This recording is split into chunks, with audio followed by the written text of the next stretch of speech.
El siguiente programa es apto para toda la familia. No contiene escenas de sexo ni violencia.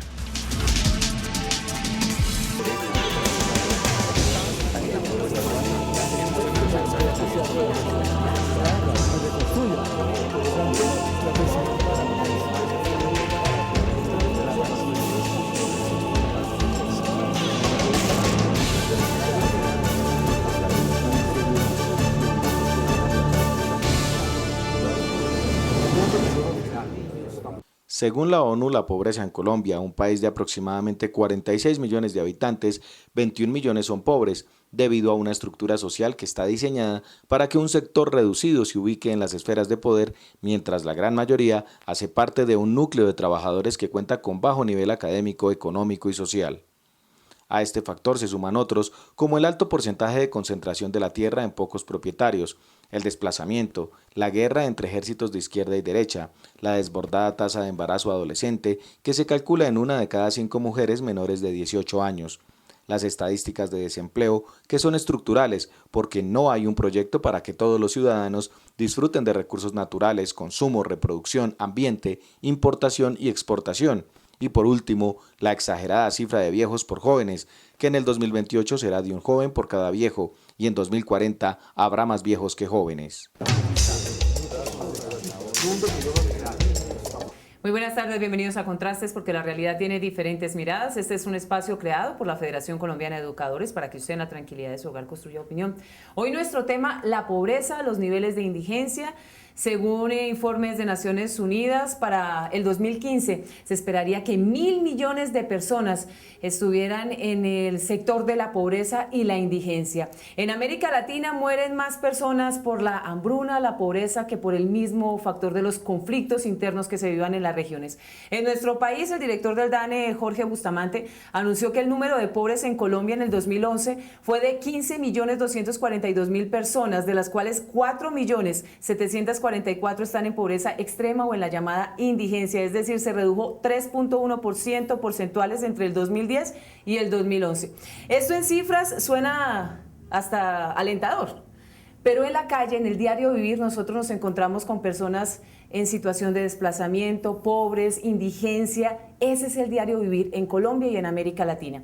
Para hablar sobre lo que significa la pobreza, la indigencia, porque pareciera que los gobiernos de turno han utilizado ciertas estrategias para manejar un poco el tema de las cifras y los porcentajes, está con nosotros Marco Romero, él es director de CODES, Consultoría para Derechos Humanos y Desplazamiento. Marco, mil gracias por acompañarnos este mediodía. Bien, Mayra, muchas gracias por tu invitación y quiero felicitar a FECODE por esta estrategia de trabajo en comunicación que ayuda a formar una opinión pública responsable. Marco, ¿qué significa ser pobre y cuáles son los niveles para llegar a la indigencia? Porque en nuestro país pareciera que los pobres están desapareciendo, están mejorándose las condiciones, pero es que también hay una estrategia ahí para hablar sobre el tema, para calificar a los pobres en nuestro país. Ya con que tengan una vivienda ya salen de pobres. Sí, hay unas mediciones, hay unas metodologías que se utilizan sobre línea de pobreza, línea de indigencia. Línea de indigencia es que una familia de alguna manera no consigue $1 diario para sobrevivir. Línea de pobreza son $2, pero hay unas mediciones más complejas que agregan a qué servicios públicos puede acceder, etcétera. Y justamente lo que hizo el DANE y Planeación Nacional en el año anterior fue cambiar la metodología y pasamos de 40 millones de pobres a 34 por un cambio metodológico. Allí hay polémicas, el vicepresidente Garzón planteó una discusión sobre esta nueva manera de medir la pobreza porque encubre muchos sectores que se quedan con un ingreso mínimo que ahora pasan a la clase media, como dice el Banco Mundial, pero pasan a la clase media por obra de una estadística y no por una superación de sus condiciones de pobreza. Entonces hay distintas mediciones, distintas líneas de medición, pero más allá de esto están los problemas estructurales. Es decir, la pobreza vista desde el punto de vista estadístico es la gente que tiene esos estándares de ingreso, pero vista desde otras lógicas se plantean problemas muy preocupantes para el Estado y para la sociedad. Acaba de decir la FAO, por ejemplo, que 6 millones de colombianos y colombianas no tienen las 3 comidas diarias, sí, que sufren de hambre. Y esto en un país agrícola, en un país que está en el trópico, que tiene tierras fértiles, que tiene una cantidad de recursos naturales, que está llegando al 1.000.000 de barriles diarios de exportación petrolera, que exporta ya casi el 10% del carbón que consume el mundo, es inaceptable. Entonces la primera discusión es, bueno, ¿se justifica esos niveles de pobreza? Y desde el punto de vista económico diríamos no, porque Colombia es un país de renta media alta, que tiene ingresos, que tiene recursos, es un país supremamente rico, pero pésimamente repartido, pésimamente distribuido. Es un país que no debería tener una persona con hambre ni una persona en la pobreza extrema. Entonces ahí tenemos una primera entrada, es decir, hay que mirar la pobreza en relación también con los ingresos de un país, y lo que ocurre en Colombia es que somos el 6º país más desigual del mundo, el 3º más desigual de las Américas. Somos una especie de vergüenza internacional porque teniendo los recursos tenemos a la gente en la miseria y en la pobreza. Ahora, desde el punto de vista jurídico, la pobreza, las hambrunas, la miseria es lo que la Corte Constitucional ha llamado en otros casos un estado de cosas inconstitucional, porque estos son ciudadanas que tienen derechos. Y la Constitución dice que hay un derecho a un mínimo vital, que hay un derecho a una seguridad alimentaria, que hay un derecho al trabajo, que hay un derecho a la salud, que hay un derecho a la educación. Y pues lo que muestran estas estadísticas es que hay un grupo muy grande de colombianas y colombianas por fuera de esos derechos. Eso es un estado de cosas inconstitucional. Marco, uno se pregunta por qué en países, por ejemplo, como Colombia y otros en América Latina, donde la democracia está fundamentada en el Estado social de derecho y donde se habla de la recuperación de todos los factores sociales, y entonces eso se vuelve toda una politiquería y un discurso continuo y constante, pero no se hace absolutamente nada por la gente de escasos recursos. Y lo que se hace es mimetizarlos un poco frente a las cifras y a las estadísticas, pero lo que yo decía al inicio es que la realidad es que nos encontramos a gente con graves dificultades económicas todo el tiempo, y el tema de la inequidad es permanente. Eso es un tema intocable en nuestros países infortunadamente. ¿Qué hay que hacer? Porque seguramente en la Constitución, usted lo dice, pues está establecido que debe haber una redistribución de riquezas y demás, y que las personas tenemos derechos establecidos, pero es que no se hace absolutamente nada. O sea, en las jornadas mundiales y demás nos damos un poquito de lapo, pero no pasa nada con ellos. Y en el caso del desplazamiento forzado, pues eso equivale a que se multiplique día tras día el tema de la pobreza y la indigencia. Bueno, yo ubicaría dos problemas. El primero de tipo político. En Colombia han gobernado fuerzas políticas que no han asumido la responsabilidad frente al tema de la inequidad y la pobreza, eso es claro. Aún fuerzas políticas que en otros temas puedan ser progresistas, progresivas, digamos, por ejemplo, el Partido Liberal ayudó a impulsar la Constitución del 91, pero recibió la Constitución del 91 con un paquete neoliberal. Es decir, en vez de mejorar la situación de equidad, lo que se hizo en los últimos 20 años fue favorecer a los ricos. Este es un país absolutamente generoso con los ricos.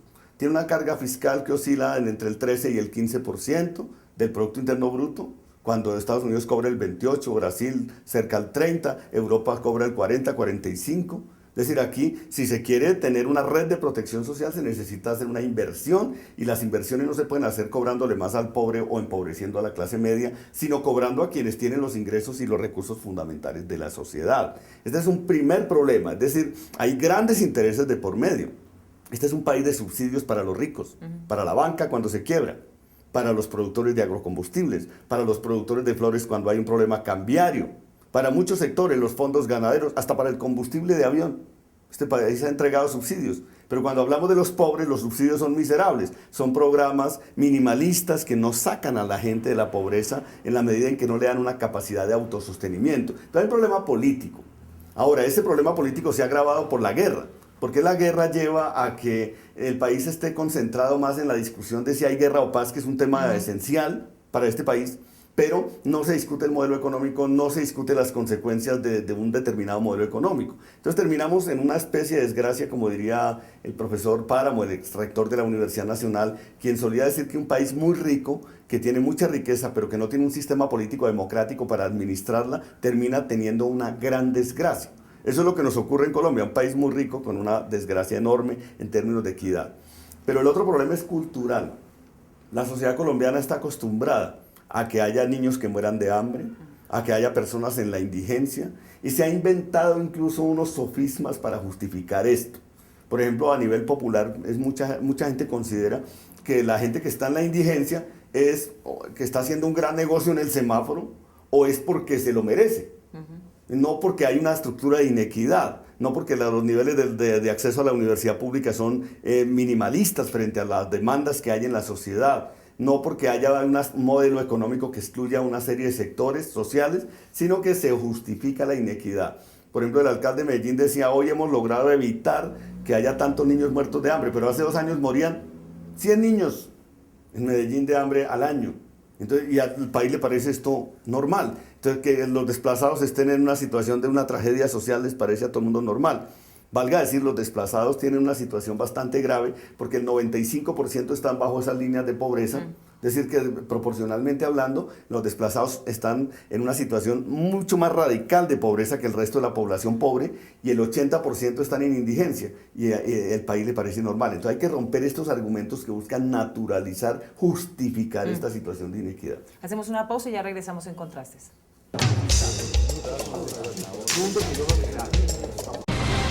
La magia de la radio por internet conecta al magisterio colombiano. Escucha nuestro programa Encuentro a través de la página www.fecode.edu.co. Voces de actualidad, temas de interés, opiniones y música. Haz clic sobre el icono Radio Fecode y accede al sonido de la educación colombiana.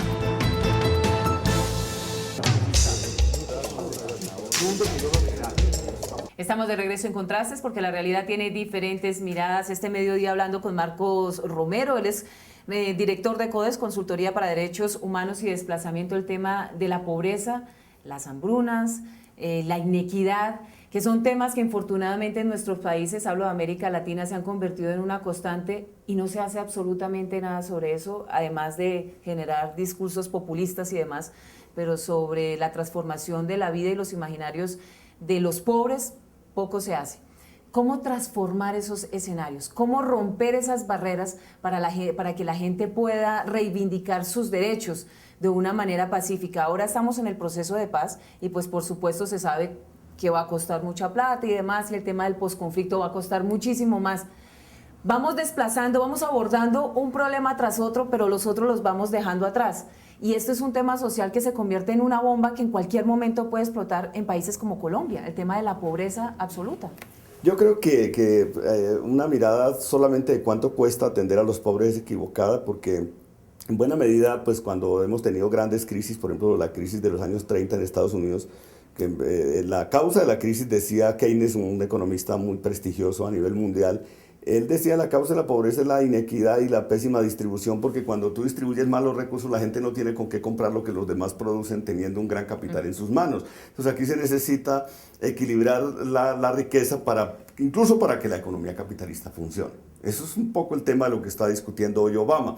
Es decir, hay que buscar la manera de poner los impuestos a los ricos para poder equilibrar y favorecer que haya una actividad productiva. Creo que hay maneras de enfrentar el tema. No estamos ante una fatalidad, sino ante decisiones muy concretas. Y yo diría 2 elementos que vale la pena abordar en esta discusión. Primero, el sector privado colombiano. Hay que decirles de frente, no podemos mantener un país que sigue siendo un paraíso fiscal.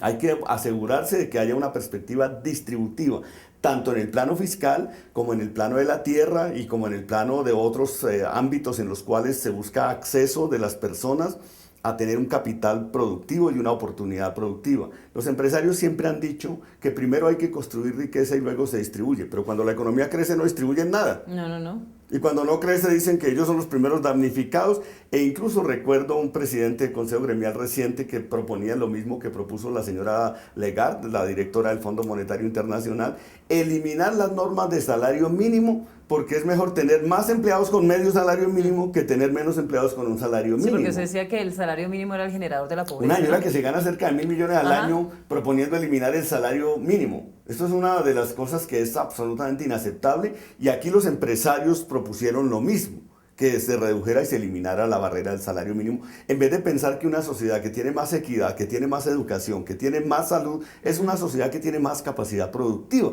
aún para el desarrollo de una economía de mercado. Una sociedad miserable no produce sino miseria. Entonces aquí se necesita buscar la manera que la gente pueda potenciar sus capacidades y esto implica esfuerzos redistributivos. Ese es un primer elemento porque no podemos seguir con ese sofisma de distracción.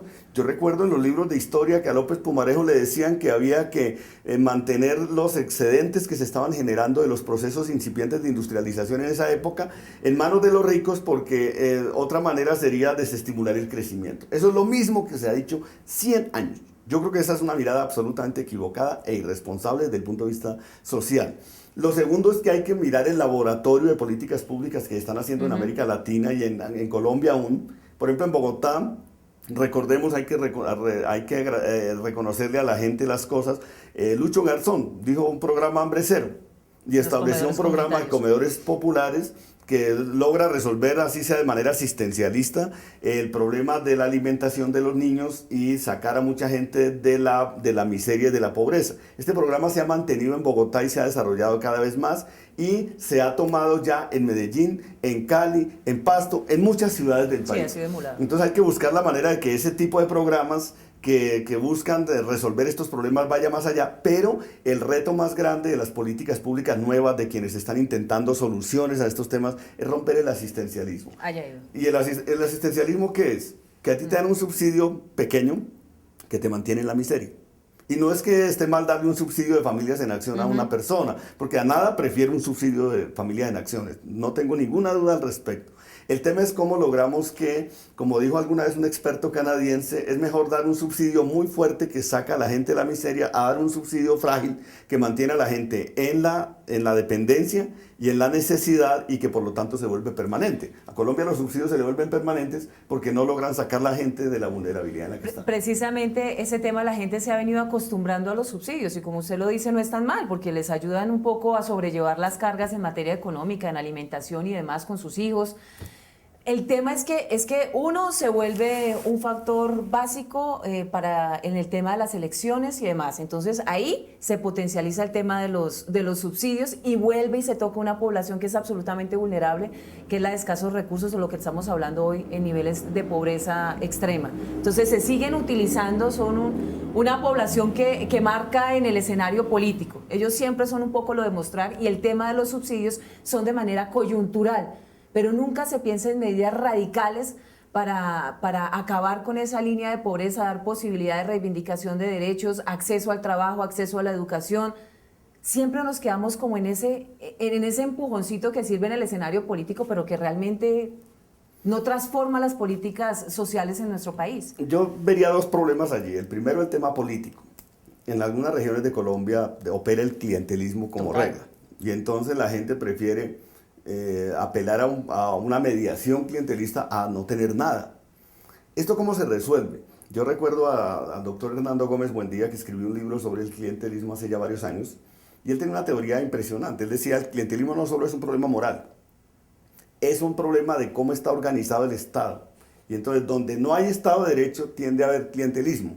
¿Por qué? Porque cuando hay un Estado de Derecho que le dice a la gente, mira, aquí tienes, para acceder a una vivienda, aquí está la ruta de acceso, y estas son las reglas, y son reglas objetivas, son reglas claras, y la gente por esa vía consigue la vivienda, pues no necesita ninguna mediación clientelista. Pero cuando los subsidios o las oportunidades de tener un servicio son como una vara de premio, pues es el que llegue primero, y entonces allí el clientelismo es la regla. Hemos visto mucho este tipo de clientelización, por ejemplo, con la población desplazada, sí. Y al final del día se termina responsabilizando al desplazado del clientelismo del sistema político, que es lo peor de todo. Es decir, es que los desplazados se acostumbraron a vivir de esto o se volvieron clientelistas porque buscan a un político clientelista. No, es porque el Estado muchas veces es clientelista y no tiene reglas precisas. Hay temas en los que se ha venido avanzando. Por ejemplo, nosotros compartimos la política de vivienda gratuita, pero pensamos que debe hacerse una oferta mucho más radical y que la vivienda gratuita tiene que ser para la población que efectivamente es más vulnerable, no para la que tiene cómo hacer un aporte. Pero en general hay que buscar una solución más radical porque hay un déficit de 1,5 millones a nivel cuantitativo en vivienda, y si se mira cualitativamente, o sea, si la vivienda tiene condiciones de dignidad, el déficit supera los 3 millones de hogares. Entonces aquí hay un problema grande. Ahora, hay que buscar reglas para que sea por sorteo, dado que la oferta es tan pequeña comparada con la demanda. y no por mediaciones de tipo clientelista. Me parece sana la decisión que ha tomado el ministro de decir será por sorteo. Pero el problema es que cuando la oferta es tan insuficiente, mucha gente se queda por fuera, sí. Y entonces, ¿qué hacemos con el tema de vivienda? Entonces, aquí hay que hacer inversiones de largo aliento y hay que tener en cuenta que, por ejemplo, una inversión en vivienda no es solo un gasto. También genera empleo, también genera activación de la industria de la construcción y de otras industrias allegadas a esta industria, genera políticas contracíclicas que son importantes para mantener el crecimiento de la economía, pero se necesita una operación masiva, es decir, inversión pública por una parte fuerte para contrarrestar estas inequidades de largo aliento y por otra parte se requiere que haya reglas claras. Al presidente Lula, por ejemplo, el programa Bolsa Familia Hambre Cero se le volvió un clientelismo. ¿Qué hizo? Reestructurar esto radicalmente y plantear reglas radicales de acceso. Es que es precisamente eso, reglas radicales y transformaciones inmediatas, no empezar a arreglar los problemitas ahí de coyuntura y un traspié si lo voy resolviendo, sino es una transformación estructural. Una pausa y regresamos. Radio Revista Encuentro. Programa institucional de FECODE. Encuentro. Sindicalismo, arte, cultura, actualidad, tecnología, pedagogía, educación. Encuentro. Las expresiones de vida con que se construye Colombia tienen un punto semanal de encuentro. Todos los sábados a las 7:30 de la mañana por Colmundo Radio.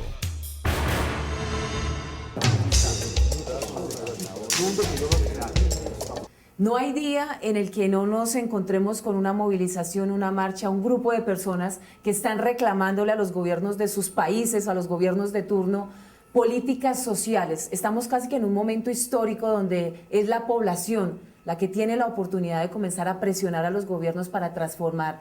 La gente está absolutamente cansada de vivir en medio del hambre, la miseria, no tener oportunidades de transformar sus realidades. Está cansada de acostarse sin comer, que es una cosa que nos pega fuertísimo. ¿Qué es lo que realmente está sucediendo en el mundo? ¿En nuestro país es una cosa coyuntural? No, en nuestro país, este es uno de los países más atrasados desde el punto de vista social. Digamos, porque por lo menos en América Latina desde fines de los 90 han llegado gobiernos de centro izquierda a nivel nacional que han empezado a trabajar una serie de políticas públicas alternativas. Lo que ocurrió en América Latina es que en la década de los 90, con la caída del muro de Berlín, y el famoso libro del fin de la historia del señor Fukuyama, las élites neoliberales se tomaron el poder en todas partes por vía electoral, no por vía autoritaria como lo hicieron en los años 70, sino por vía electoral. Y la gente, seducida por estas tesis del neoliberalismo, aceptó en muchas partes la privatización, el desmonte de los estados de derecho, de los estados sociales de derecho. Y entonces se produjo después un fenómeno muy concreto. El neoliberalismo siempre lleva a la hiperconcentración del ingreso en un pequeño sector y manda al resto de la población a la miseria. Entonces, la conclusión de esto fue que en contextos de democratización que estamos viviendo, es decir, América Latina ya salió de las dictaduras, de buena parte de los conflictos centroamericanos. En un contexto de democratización, los movimientos sociales llevaron el tema social a la agenda política y el neoliberalismo fue derrotado en casi todas partes de América Latina. Colombia es un país que insiste en el neoliberalismo porque pues, es un país que su política sigue girando sobre el tema de la guerra y la paz, si no ya habría cambiado radicalmente. Pero ustedes ven en toda América Latina un elemento común y es la reacción contra estas políticas neoliberales. Por ejemplo, Argentina, un país que es una despensa alimentaria del mundo con hambrunas, eso no se había visto antes y les tocó volver a reconstruir una institucionalidad. Brasil, Venezuela, Ecuador, Bolivia, en todas estas partes en América Latina se está desarrollando un laboratorio social muy importante que pasa por economías mixtas, es decir, sin sacrificar el sector privado, lo que se ha hecho es ampliar la esfera de intervención estatal para efecto de garantizar procesos redistributivos y para poder ofertar una red de protección social desde los estados. En Colombia las movilizaciones son todos los días porque aquí tenemos todas las inequidades. Como en Botica tenemos aquí hay todo. Inequidades horizontales. Hay regiones que tienen indicadores sociales desastrosos, sí. Ciudades que tienen niveles de pobreza elevadísimos comparados con otras. O sea, eso se llama una inequidad horizontal. Por ejemplo, el mundo afrodescendiente tiene un NBI del 70%. Esto es una vergüenza nacional. Y entonces se necesita hacer un equilibrio de tipo regional. Hay un problema de concentración de los recursos, de la tierra, de la riqueza enorme. Y hay movilizaciones todos los días por empleo, por trabajo, por seguridad social, por servicios que afortunadamente se están dando. Entonces yo lo que diría es, vamos, si la paz funciona en Colombia, La paz será un escenario en el cual vamos a tener como regla la movilización social, y la sociedad no le tiene que temer a eso. Lo ideal de una sociedad democrática es que haya movilizaciones sociales todos los días. Lo grave es que se conviertan en una manifestación de guerra o de violencia como la que llevamos en los últimos 50 años. Pero pactada la paz, si logramos avanzar a ese paso importante, la sociedad va a tener un escenario de confrontación, y en ese escenario de confrontación democrática lo clave es que el sindicalismo sea fuerte. La tasa de afiliación sindical no supera el 5% en Colombia. Entonces las condiciones de trabajo digno tienen que reivindicarse desde el sindicalismo, la organización del mundo indígena, del mundo afrodescendiente, de las mujeres, de los pobladores, los movimientos regionales. Entonces, yo me imagino una sociedad colombiana supremamente dinámica, llena de movilizaciones sociales permanentemente, para buscar que por esta vía se puedan superar los enormes déficits que tenemos en términos de equidad, que son más de equidad que de pobreza. Marco, lo invito a nuestros televidentes a ver y escuchar nuestro editorial. Buenas tardes. Colombia es un país de 50 millones de habitantes, rico en todos los aspectos, pero con el mayor desequilibrio económico en lo social, con la mayor brecha social, no solo en América Latina, sino a nivel mundial. Y con algo grave, que el propio ciudadano desconoce su propia verdad. Y con algo más grave todavía, una descomposición social y una desigualdad social patrocinada por el Ejecutivo, que da normas en beneficio de los grandes monopolios económicos, patrocinada por los poderes judicial, que actúan si hay recursos, porque la justicia también recae en esto, y el silencio del poder religioso, que todo lo han transformado en plata. Colombia hoy es una mercancía en todos los aspectos. A Dios lo venden por onzas para que les alcance y les rinda. Los pobres cada vez más pobres y el país cada vez más descompuesto.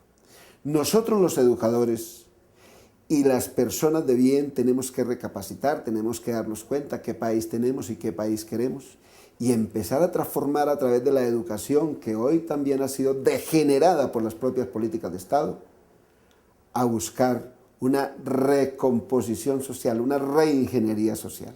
De lo contrario, creo que el nihilismo nietzscheano ha hecho camino en Colombia, y muy pronto el caos será terrible y todos pagaremos las consecuencias. Marco, ya para cerrar este conversatorio, ¿cuál es el futuro de nuestros países si continuamos por el camino que invisibiliza los derechos sociales? Porque eso es lo que estamos teniendo, hacemos grandes debates y demás, pero cambios estructurales no se ejecutan. Bueno, yo creo que el neoliberalismo llegó a una crisis a nivel mundial, también en los Estados Unidos, por eso está reelegido Obama, porque los estadounidenses leyeron que fue en contexto de una política republicana neoliberal que se produjo la recesión que están viviendo. Entonces yo creo que en el mundo hay una búsqueda por soluciones de equidad, de reconocimiento de los movimientos sociales, y particularmente en América Latina creo que es la región de más impulso de los movimientos de izquierdas, que son izquierdas, hay que decirlo claramente, post-neoliberales, es decir, que están rompiendo con la agenda neoliberal, que todavía no son izquierdas post-capitalistas. Algunos hablan del socialismo, del siglo XXI y este tipo de categorías, pero yo creo que estamos más en una etapa de echar atrás todas estas bases de la privatización extrema. Aún, por ejemplo, en Bogotá, ustedes ven toda la discusión que ha generado de volver a empresas públicas. Y entonces volver a empresas públicas se ve como una tragedia, pero la gente no mira dos cosas. Una, que por ejemplo las EPS de la salud y la privatización de la salud fue un desastre. O si uno mira desde otro lado más proactivo, Ecopetrol es una empresa pública que funciona muy bien. Entonces ya no tenemos como ese dogma de que lo privado es la única salida, que fue el dogma de los años 90. Yo creo que eso es favorable y creo que vamos en rumbo de construir agendas sociales cada vez más sólidas, políticas sociales cada vez más sólidas, y creo que en ese sentido América Latina es un continente de esperanza. Marco, mil gracias por acompañarnos este mediodía, por invitarnos a abordar el tema de la pobreza, de la política y de todo este frente social de una manera diferente, ¿no? Porque estamos acostumbrados a verlos un poco distantes, aislados e invisibilizar sus derechos. Mil gracias por acompañarnos este mediodía. Nos reencontramos el próximo domingo de 12 a 12:30 del mediodía por el canal 1 en Contrastes, porque la realidad tiene diferentes miradas. Buenas tardes.